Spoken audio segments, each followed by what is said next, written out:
भक्तों, अब हम अपने प्रसंग को आगे बढ़ाते हैं।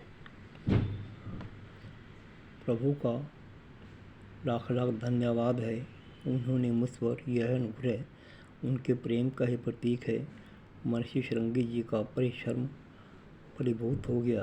अंतिम समय में विधाता ने मेरी यह इच्छा ही पूर्ण कर दी। हो सकता है राम पुत्र को भी मेरी दृष्टि देखने पुरुषों की अपार कृपा है। उन्हीं के लिए वो पुण्य फल है जो हम पापियों की मनोकामनाएं पूर्ण कर रहे हैं।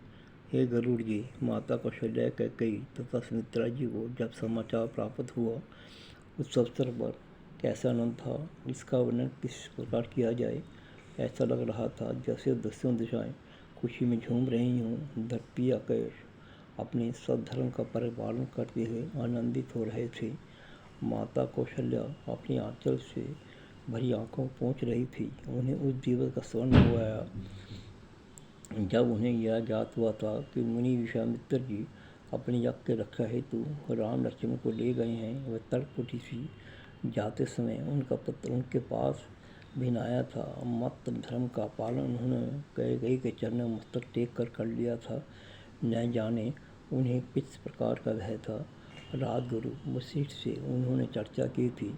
राजा के इस निर्णय से असहमति प्रकट करते हुए उन्होंने गुरु से कहा था, राजन का यह निर्णय गुरुजी मेरी समझ न आया है।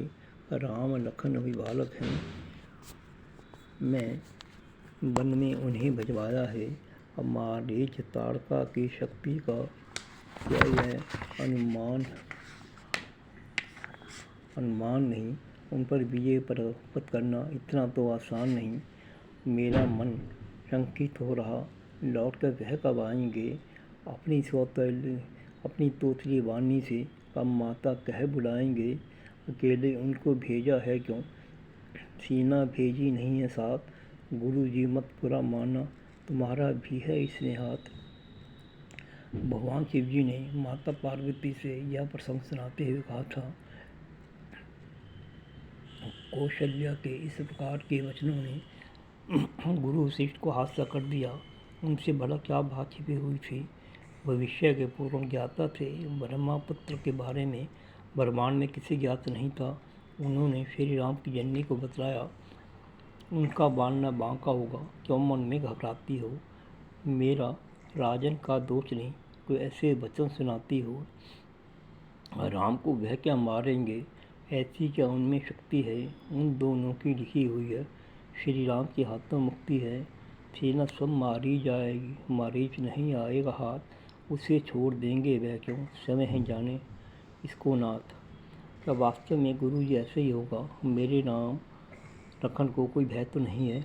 यदि ऐसा है तब मुझे स्पष्ट बतला दो। मैं समय जाऊंगी रण में, लेकर के तीर कमान माटी में मिला दूंगी मारी ताड़का की आन बान।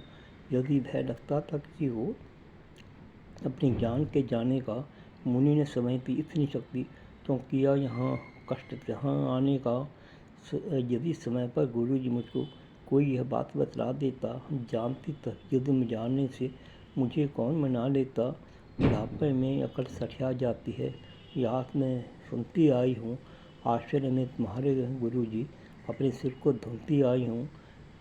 कौशल्या का ऐसी स्थिति देख वशिष्ठ जी भी भयभीत हो गए और कुछ सोचते बोले, है इतना क्यों आवेश तुम्हें।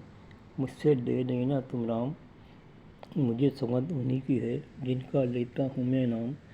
एक बात बतलाता हूँ, तुमको यह हर्षित हो जाओगी। महारानी ने वशिष्ठ जी को इस कर्ता का पूछना चाह रही हो।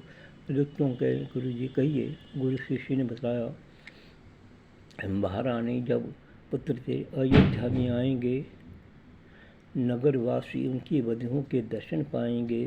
तुम्हें नहीं मालूम विधि को ऐसी ही रचना है। अति शीघ्र ही वह तो अपना ब्याह रचाएंगे। मुनि की बात सुनते ही माता का सिर चकरा गया। मुनि जी यह क्या कह रहे हैं। वह तो विश्वामित्र जी की यज्ञ रक्षा के लिए गए हैं, वधु कहाँ से लाएंगे। लगता है उसी जी कुछ और कह रहे हैं, मैं ही नहीं। संजय पूछने लगी, आपने जो बात कही मैं समझ नहीं पाई हूँ, स्पष्ट या मुझसे कहें सकते मैं आई हूँ। ब्रह्मा पुत्र ने माता को सुनाते हुए कहा, इसमें तो महारानी कई उलझन भरी है बात नहीं, सत्य तुम्हें बतलाता हूँ। और सत्य राम की मात नहीं। कौशल्या खड़ी खड़ी काँप रही थी। उसका पुत्र ऐसा ही कर सकता है, काश मित्र लखन ऐसे भी हो सकते हैं। सोचने लगी, राम लखन ने भला ऐसे संस्कार कहाँ से पाए हैं, किसकी वह कन्याएं होंगी जिस पर नहीं लगाए हैं। वो सृष्टि से पूछी बैठी, हमारे कुल के बड़े मुनि जी, दिखती यह रीति है, मैं इसे सहमत नहीं, यह तो घोर अनीति है। मुनि ने माता का शंका का निवारण कर किया, तुम्हारे पत्नी ऐसे वैसे कोई न करेंगे ऐसा काम। आश्चर्य है तुम नहीं समझ सकी जिसके घटघट में है राम, स्नेह तो उनकी हर प्राणी में। वह किससे स्नेह लगाएं, ना कटेगी नहीं तुम्हारी, न कुल को वोट लगाएंगे। ऐसा भी नहीं करेंगे, वैसे भी नहीं करेंगे, आखिर यह सतराट से होगा। व्याकुल होकर पूछने लगे, क्या किसी सुंदर कन्या पर उनका मन आ जाएगा? राम लीला से कोमल है, क्या ऐसे अपने बल पर लाएगा? रक्षा बहुत हैं धूर्त गुरु जी, क्या उस पर माया फेंकेंगे? क्या उन्हें कि किसी कन्या को इस घर की वधू बनाएगा? त्रिकालज्ञ मुनि हंसने लगे, मन में क्यों शंका करती हो, धीरज धरो हुए महारानी, जिनसे हमको भी ज्ञान मिले वह तो ऐसे हैं ज्ञानी। सब स्पष्ट हो जाएगा, उस समय को आने दो, तुम भी हर्षित हो जाओगे। तुम वधुओं को लाने दो, 3 लोक में चर्चा होती, 3 लोकों में होगी वर्षा। तुम भी आनंद मनाओ महारानी, हमको भी मनाने दो। महाराज दशरथ मिश्रा से संदेश पाकर अपनी खुशी को संभाल नहीं पा रहे हैं। सुमंत जी से बोले, आप मुनि सृष्टि जी से परामर्श करके विवाह की सब तैयारी करें तथा बारातियों की सूची भी बनाएं। किस प्रकार की त्रुटि न रहने पाई मंत्रिवर चीर समन्वय संत जी होनी चाहिए। राम बारात आज बहुत परेशान होगी, प्रभु ने मुझको है दात। भरत शत्रुघ्न जी भी पूरे नहीं समा रहे। भ्राता राम उनके जीवन आधार हैं, टाते हुए इधर उधर चल रहे हैं। उन्हें देखकर ऐसा लग रहा है मानो चांद व सूरज एक साथ विचरण कर रहे हों। महाराजा दशरथ सर्वप्रथम कैकेयी के पक्ष में यह समाचार देने के लिए पहुँचे। अपनी प्रिया को हर्षित हुए कहने लगे, मिथिला से आया है संदेश वाहक महारानी, तेरे राम की वाह हो रहा, यही बात ही उसे बतानी। धनुष को तोड़कर पुत्र राम ने अपना नाम कमाया है। कथानुसार महाराज जनक को ने उनकी बहू को पाया, उनकी कन्या को पाया है। बारात लेकर हम जाएं, वहाँ भेजी उन्होंने पाती है। दोनों प्रिय में सत्य बताऊँ, फूल के मेरी छाती है। मेरे पुत्रान का विवाह हुआ, इससे प्रिय समाचार कहके के लिए क्या हो सकता था। उसने महाराज दशरथ से पूछा, कहाँ है राम लखन मेरे?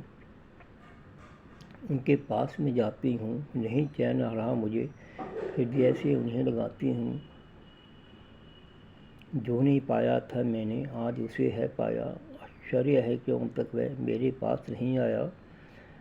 जब कहीं से आता है वह पहले पास मेरे आएगा। मेरे हाथ से राजन फिर खाए नहीं कुछ खाएगा। महाराज ने राम के रथिक के तर्पण को देखते बतलाया, वह दोनों भाई तो मथुरा में ही है, विश्वामित्र जी के शरण में रहते हुए अनंत से हैं। अब तो जब हम बारात लेकर जनकपुरी में जाएंगे तभी न देख सकेंगे। मैंने सुमंत जी राजगुरु वशिष्ठ जी से बारात ले जाने का प्रण करने के लिए कह दिया है। वह इस कार्य को कर रहे हैं। कई नीतिवान हैं, संसारिक पारिवारिक बातों का उन्हें ज्ञान है।